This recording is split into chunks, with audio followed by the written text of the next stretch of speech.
Good morning students.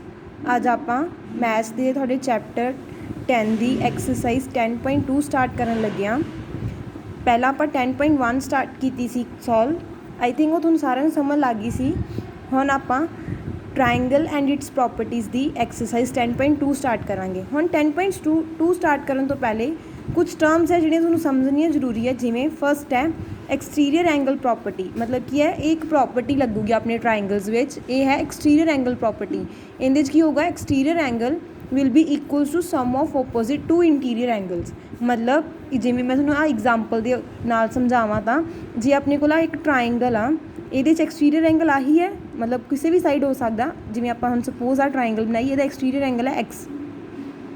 जे आपां इहनूं find करना तो इहनूं आपां सिंपल ही दस सकते हैं 40 + 50 अंदरले दो एंगल्स नूं ऐड करके दस सकते हैं exterior angle will B x the value की बनेगी। जिवें इत्थे लिखिया मैं एक्स की इक्वल आ जाएगा 40 + 50। Exterior angle x will be equal to sum of two opposite interior angles. Two opposite interior angle किहड़े 40 and 50। X is equals to 40 + 50। X की वैल्यू आ गई क्यों, ये 90 का एंगल होएगा। ठीक समझ लग गया। अपनी फर्स्ट प्रॉपर्टी है एक्सटीरियर एंगल प्रॉपर्टी। सैकेंड है अपने को लाइनस एंड एंगल्स की प्रॉपर्टी है, वैसे अपने इस क्वेश्चन में यूज़ हो रही है, इसलिए आप रिवाइज करते हैं लीनियर पेयर। लीनियर पेयर की होंगे जो अपने को एक स्ट्रेट लाइन होवे उहदे ते अपने जिन्ने भी एंगल्स दिते उन्होंने टोटल सम कितना बनता 180। The two adjacent angles form by a linear pair if the some is 180।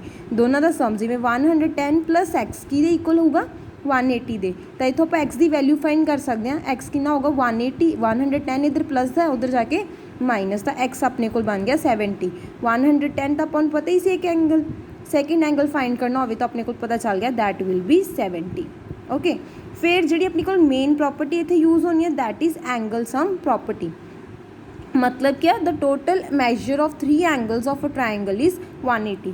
मतलब एक ट्राइंगल आ जिमें अपने को ये सपोज ये को 3 एंगल्स होंगे, मान लो ए बी एंड सी, तीनों ऐड करके अपने को आंसर की बनेगा 180। लाइक जिमें इतने 40 50 एंड थर्ड एंगल होवे, मान लो सपोज कर लो 30।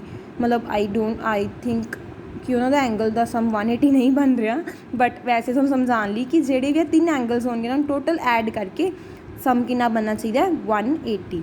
समझ गए। Now let's start our exercise. Question number 1।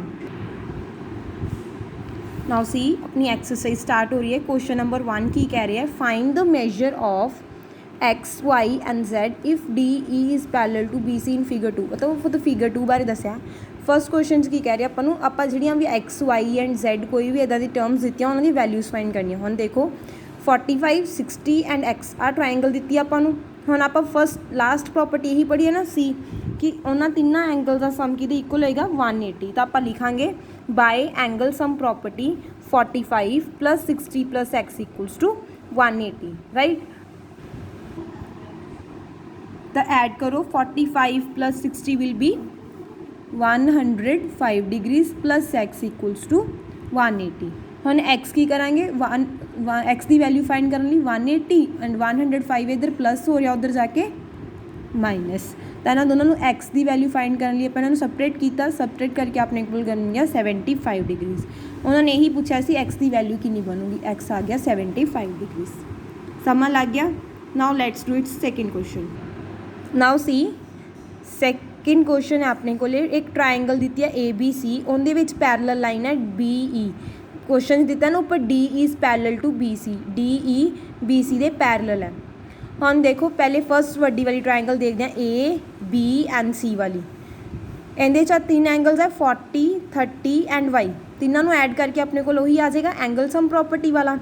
लिख लो using angle sum property on triangle का सिंबल पाना। हुण आपां ट्राइंगल नहीं लिखना, ट्राइंगल केड़ी लीती आपां A B and C. Right, तो ऐड करो 40 + 30 + y is equals to 180। Angle sum property 40 + 30 + y equals to 180 अपने को 40 ते 30 नूं ऐड किया तो बन गया 70 + y इक्वल्स टू 180। वाई 180 70 उधर प्लस का इधर जाके माइनस का, तो वाई की वैल्यू आ गया अपने को 110।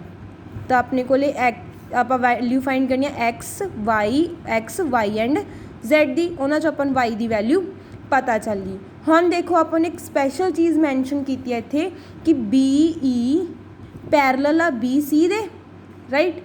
तो हम अपने को इत्थे एक होर चीज़ होंगी है, जो लाइनस पैरल होन तो आह वाला angle will B x and 30 दोनों इक्वल होंगे, यानी एक्स की वैल्यू 30 बन जाएगी एंड जैड की वैल्यू वाई, दोनों ये इक्वल होंगे। इनू बोलते हैं कोरसपोंडिंग। आई एंगल्स इक्वल होन तो उन्होंने बोलते हैं करसपोंडिंग एंगल्स आर इक्वल। हम नाउ लिखो, नाउ गिवन की है B C parallel to D E, right. तो हम अपना A D E angle A D E will be equals to angle D B C, right. हम इन्हों की वैल्यूज़ पुट कर दो, A D E angle is X and D B C angle is 30। तो अपने को एक्स की value कितनी आ गई 30, इत्थे लिख लो याद रखने लिए करसपोंडिंग एंगल ब्रैकेट, राइट। हम देखो नाले हम एक्स जे 30 है तो जैड वाई होएगा, लिखो similarly angle A E D will be equals to E C B, right. A E D की वैल्यू कितनी अपने को जैड, ई सी बी की वैल्यू कितनी आ वाई, बट आपां नूं वाई की वैल्यू पहले ही पता कर ली आपां, that is 110 because Y is equals to 110 find किया आपां, ठीक। समझ लग गया ये। आपां एक्स वाई तो जैड दी वैल्यूज़ फाइंड करनियां सी, करतियां। पहले वाई की फाइंड की, फिर एक्स की एंड दैन जैड की। समझ लग गया। Now let's do it second question.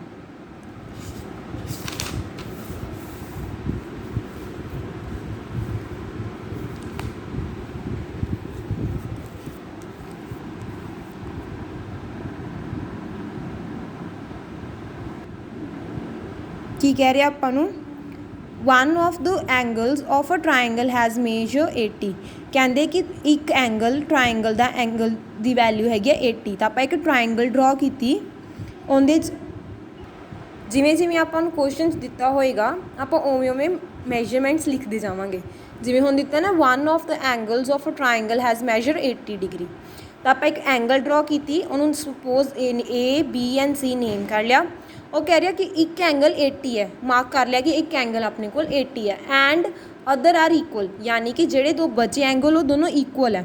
तो आप लैट कर लिया, light the equal angle is x. तो दोनों की वैल्यू कितनी होगी एक्स एंड एक्स, ओके। तो हम आप ईजीली सॉल्व कर सकते हैं बाय एंगल सम प्रॉपर्टी। की करांगे 80 plus X equals to 180 degree. पता ही अपन तीनों एंगल्स का सम कितने इक्वल है 180 के इक्वल है। 80 as it is X plus X is 2x। X नूं अलग ऐड करना है, याद है ना 6th क्लास समझाया सी कि ਜਿਹੜੀਆਂ जिन्हां नाल वेरीएबल्स लगे होने एक्स वाई जैड उन्होंने सैपरेट ऐड कर दिया, दूजे नूं अलग तो x and x C 2x बन गया। 2x एज इट इज़ हुण 180, उधर 80 है तो इधर जाके minus they 80, right. 180 minus 80 is 100। 2x x की वैल्यू उधर 2 मल्टीप्लाई हो रहा इधर आके डिवाइड, 2 1 इज़ 2, 2 50 ज़र 100, तो एक्स की वैल्यू कितनी आ गई 50। फिर उन्होंने क्या सी फाइंड दिस टू एंगल्स, तो आप लिख देंगे अदर एंगल्स आर 50 एंड 50, दोनों सेम है 50 एंड 50। समझ लग गया ये question. Now let's do third question. हुण अपने को थर्ड क्वेश्चन है, स्टेटमेंट रीड करो दी। One of the three angles of a triangle is twice the smallest, third angle is 90 degree. Find the angles. देखो समझो इनू की कह रहे हैं, one of the three angles of a triangle, यानी कि तिना एंगल्स विचों एक angle is twice the smallest, is 2 times the smallest, the third angle is 90 यानी अपन पहला क्लीयर हो रहा थर्ड एंगल 90 है। मैं एक ट्रायंगल बनाई जिहदे कि आप एक एंगल नूं 90 मार्क कर लिया, राइट। हुण कहंदे जिहड़े इज़ किवें कह रहे one of the 3 angles of a triangle is twice the smallest. कहंदे एक एंगल स्मॉलेस्ट एंगल दा ट्वाइस है, तो आप लेट कर लिए स्मॉलेस्ट एंगल एक्स है। Let the smallest angle equals to x. तो हुण जिहड़ा दूसरा ट्वाइस द स्मॉलेस्ट आ, तो किवें बन जू other angle is angle equals to sorry is नहीं इक्वल्स टू लगा लो ट्वाइस यानी 2 times of the smallest. 2 is twice the smallest X ले लिया ट्वाइस द स्मॉलेस्ट, तो अपने कोल की बन गया angles x and 2x, right. हुण अपने कोल तीनों एंगल्स पता लग गए 2x एक्स एंड 90। अगेन आप की करांगे बाय एंगल सम प्रॉपर्टी लगा दो, by angle sum property x plus 2x plus 90 is equals to 180। तीनों का सम कि इक्वल है 180 दे 2x plus x 3x plus 90 equals to 180। 3x हो गई 180, 90 इधर प्लस हो रहा उधर जाके माइनस, तो 3x equals to 180 minus 90 is 90। x की वैल्यू कितनी आ गई 90 डिवाइडेड बाय 3, क्योंकि 3 इधर मल्टीप्लाई हो रहा उधर जाके डिवाइड 3 1 इज़ 3, 3 30s आर 90। तो अपने को देखो x की वैल्यू कितनी आ गई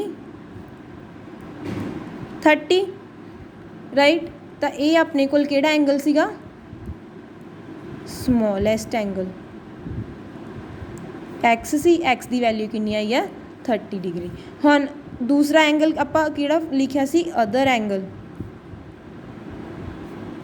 2x लिखिया सी, तो इत्थे x की वैल्यू पुट कर दो 30, 3 2 ज़ा 60, 32 ज़ा 60, तो अपने को अदर एंगल भी आ गया 60।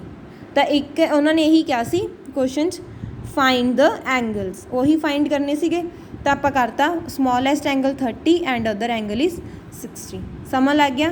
Now let's do question number 4। Now fourth question है if 3 angles of a triangle are in the ratio 1:2:3 find their measures and what type of triangle it is. वो कहते कि इस वार तीनों एंगल्स रेशो च दिते आ, तो तुहानूं पता रेशो हटा के आपां की लिखदे हुंदे आ एक्स, याद है ना। जिवें हुण अपने कोल एक ट्राइंगल आ, वो कहते तीनों एंगल्स रेशो च दिते आ, तो आपां लैट कर लांगे let the first angle equals to first ratio की है 1, तो 1x। Second angle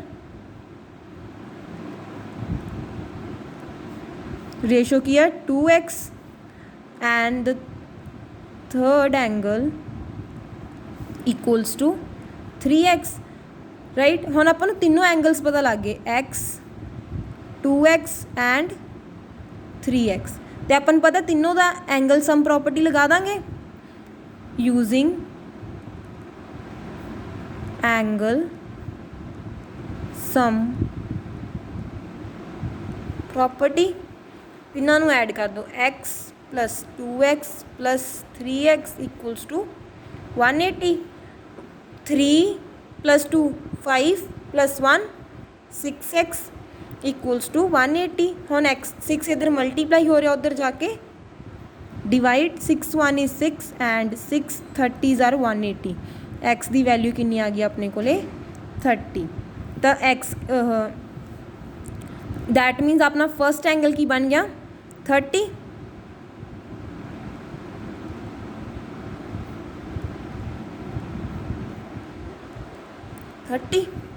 second angle की अपने को 2x, x की वैल्यू पुट कर दो 30, 3 2 ज़ा 60, right. And the third angle that is 3x, 3 × 30 that is 90। अपन तीनों एंगल्स पता लग गए 30, 60 एंड 90। हुण वो पूछ रहा है कि ये भी दसो कि किहड़े टाइप दी ट्राइंगल आ। आपां फस्ट एक्सरसाइज पढ़िया सी ना type of angle triangles, right angle triangle, acute angle triangle and obtuse angle triangle. Right angle triangle वो हुंदी है जिहदे च कोई भी एक एंगल 90 का बनता होवे। याद है ना 90 वाले एंगल में आपां राइट एंगल ट्राइंगल बोलते हैं। सो ये चेक करो कोई एक एंगल 90 का बनता, फर्स्ट है 30, सैकेंड है 60 एंड थर्ड है 90। So the triangle is right angle triangle. Triangle is right angled triangle। Okay, यही पूछा से उन्होंने। समझ लग गया है क्वेश्चन, इजी है ना बिल्कुल। Now let's do question number 5। Now see our fifth question is if the one of the angle measures, fifth question is if the one of angle measure 90 and other two are equal then find the other two angles।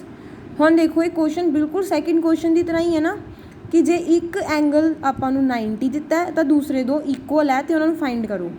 Second question 'च एक angle 80 दिता सी, ऐतकी एक angle 90 दिता है तो आपां एक triangle बना लैंदे आ। उनका एक एंगल 90 दिता है। सोल्यूशन लेट कर लो, let the equal angles equals to x. तो इक्वल एंगल्स नूं आपां एक्स लेट कर लिया। नाउ बाय एंगल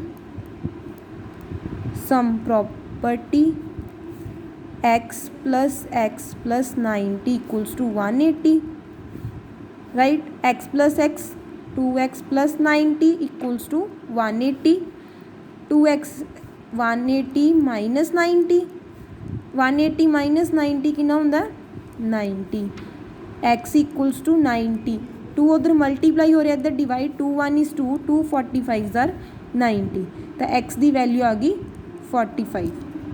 तो हम आप लिख सकते हैं इक्वल एंगल्स आर 45 एंड 45, दोनों एक्स एक्स है 45 एंड 45 उन्होंने वैल्यू होगी। समझ लग गया ये। नाउ थोड़ा होमवर्क है कि थोड़ा ये 5 के 5 क्वेश्चन चंगी तरह समझने हैं, फिर नोटबुक से करके उस तो बाद रफ नोटबुक से करके देखने हैं कि तुम समझ लग गए कि नहीं लग गए। एंड प्लीज़ बच्चे सारा काम नोटबुक से लिख लिया करो, लाइक जिमें मैं हम स्टार्टिंग से थोड़ा प्रॉपर्टीज़ लिखाइया, please write down it in notebook. क्योंकि मैंने सारे पूछते हैं कि मैम तुम ये नोटबुक से लिखना है, तुम जो लिखवाया नोटबुक से लिखना है।